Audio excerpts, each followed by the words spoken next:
ज्ञान योग और भक्ति योग में मुख्य यही भेद है। ज्ञान योग में विवेक की प्रधानता है और भक्ति योग में विश्वास की प्रधानता है।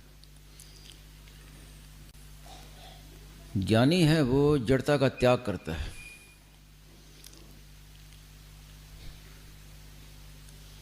लेकिन भक्ति मार्ग में त्याज्य वस्तु कोई है ही नहीं।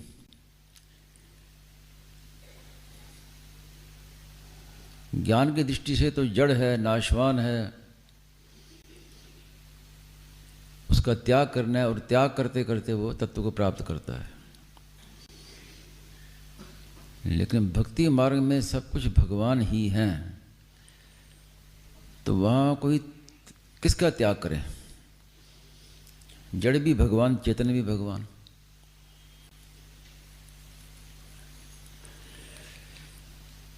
इसमें सूक्ष्म भेद ये है कि जब हम त्याग करते हैं, ज्ञान मार्ग में जब त्याग करते हैं, तो त्याग करते करते त्याज्य वस्तु का संबंध बहुत दूर तक साथ रहता है, जिसको सूक्ष्म अहम कहा है। उसका जल्दी नाश होता नहीं।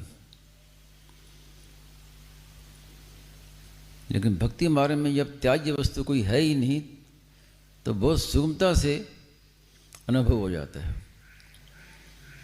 अहम बहुत जल्दी नष्ट हो जाता है।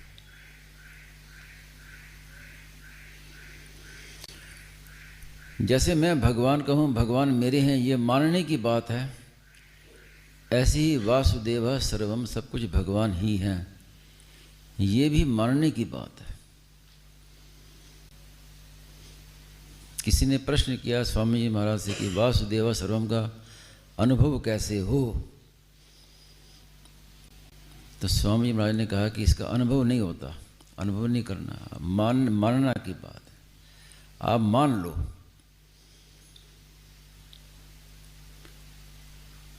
जहाँ तक स्वामी जी महाराज कहते थे कि मानना जानने से कम नहीं है, उससे ज़्यादा दृढ़ है।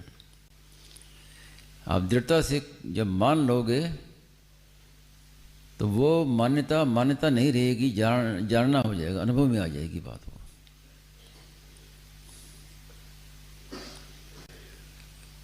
और इस विषय में खास बात जो ध्यान देने की है,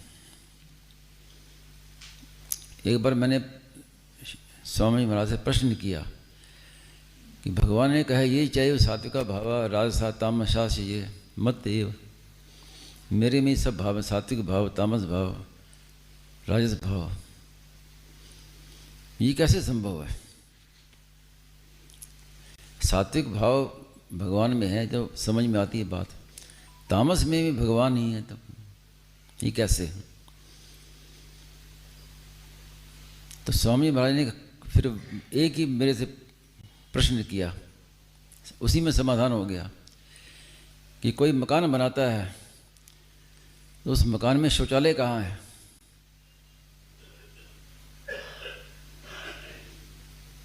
उस मकान में ही है।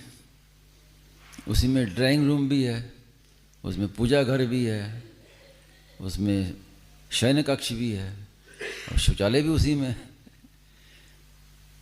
भाई इतना महाराज ने कहा तो बस हो गया समाधान, विस्तार क्या कर लें। तो वो हमारी दृष्टि में ये भेद है, भगवान की दृष्टि में कोई भेद नहीं। भगवान की दृष्टि में सब एक वासुदेव ही है।